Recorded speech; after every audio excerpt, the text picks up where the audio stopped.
Happy New Year, and welcome into a whole new year of fun astrology podcasts for now 2024. Glad you made it. Glad we all made it. We're still here. That's what Krishna Das says when he does one of his live YouTubes. Well, I'm still here. That's what you call a positive outlook, isn't it?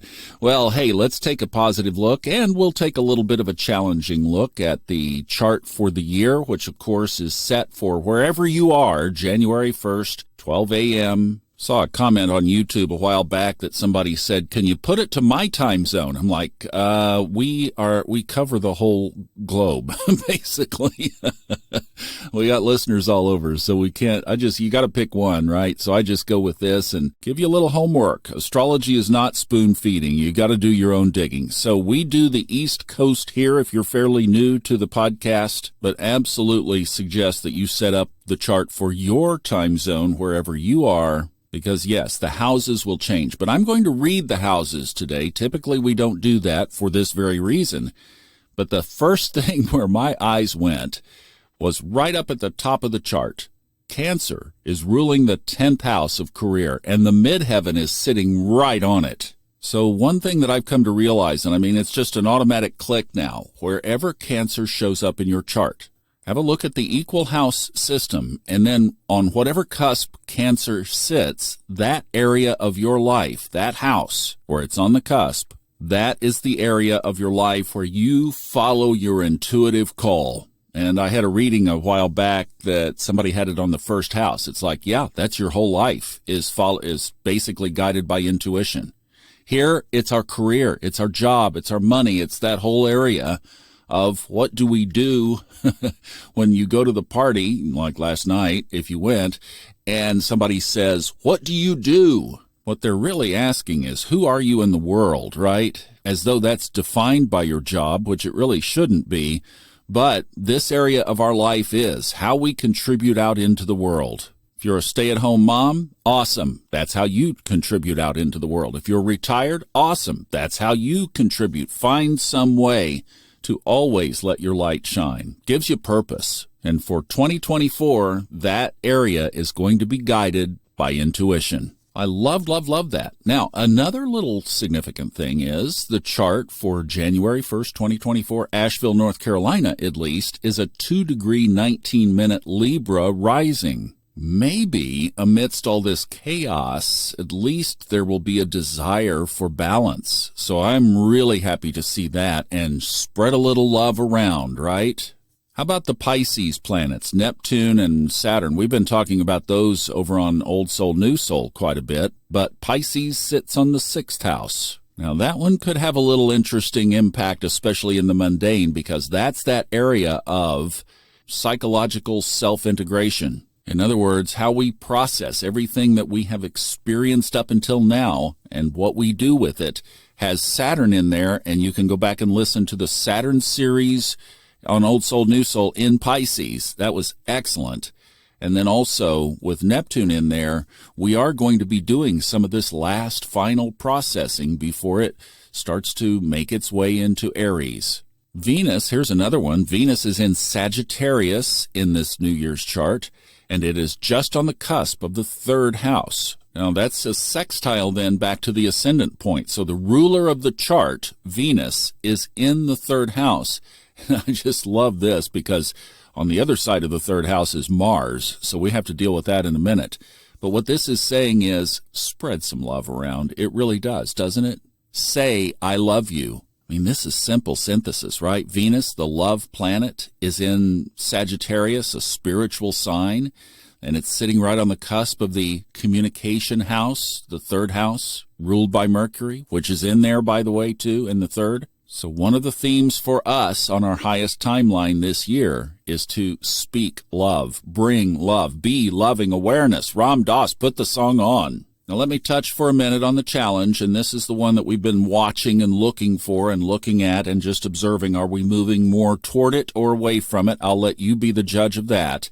But back in 2017, Robert Glasscock identified and published in the Kepler series and then in a gazillion practicums since then this aspect that will happen the fall of this year in the solar arc chart. And see, so many astrologers don't follow the solar arc, and they're missing a big one. We'll see how this plays out.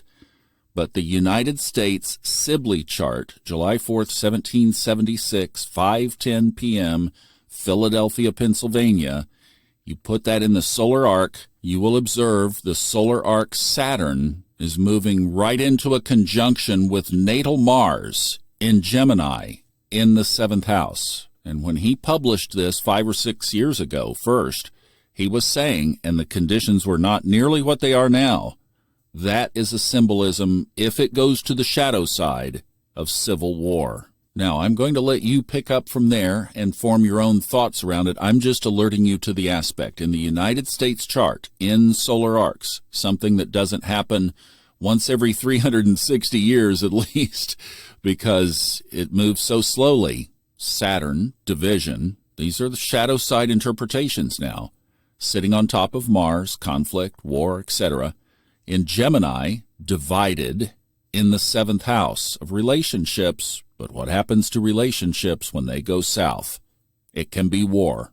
That's how he put the synthesis together. Now, I saw a couple of other things in this New Year's chart. So as you were hooting and hollering last night, Mars was sitting right at the nadir, right at the bottom of the chart, right there on the cusp almost.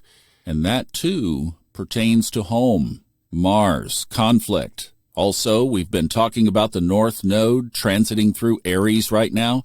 It's at 21 degrees, and in this chart, which for some of you will not be in the same house, but in this chart, it's in the 7th house. There's that flip it to the reverse shadow side in the mundane, if you will. The North Node of conflict is sitting in the 7th house, so it repeats that energy from the solar arc chart. The other one I thought was interesting, we mentioned on the little TikTok and YouTube and Instagram videos playing around with that yesterday, that the moon had entered Virgo. Well, this chart, Virgo rules the 12th house. Endings and completions, secret sorrows, and self-undoings. Now, I'm just telling, we did 4 minutes of positive. I told you I was going to touch on both sides. But I just think it would be remiss if I didn't point these things out too, so that we're aware of them, and then we can be following our own intuition. Remember, that's a big guiding piece for us this year. And we can see how we're supposed to interact as these things may or may not unfold. But there are some symbolisms in the chart, and I don't think that that's improper interpretation to at least point those things out. So the coin always has two sides. We already know we have Pluto moving into Aquarius in just a couple of weeks. We have the big eclipse coming up in April, the big conjunction of Jupiter and Uranus in Taurus, then that solar arc aspect in the fall. So there are things ahead of us. But we chose to be here, and we chose to be here as agents of transformation. And that's really what our drumbeat is. So you just stay the course. Hold the faith. Whatever comes, whatever they throw at us, we're going to get through it together. I promise you that. And we will definitely come out on our highest timeline in the end. That is one pattern as you follow all of this stuff back. You look at Saturn and Pluto, when it hit like it did in January of 2020, it's always infinitely better on the other side. That's where we're really headed. All right? I love you, love you, love you, love you. Have a wonderful 2024. We're going to ride this arm in arm, and we will be on our high timeline flying above the clouds. Come join us. Have a wonderful day.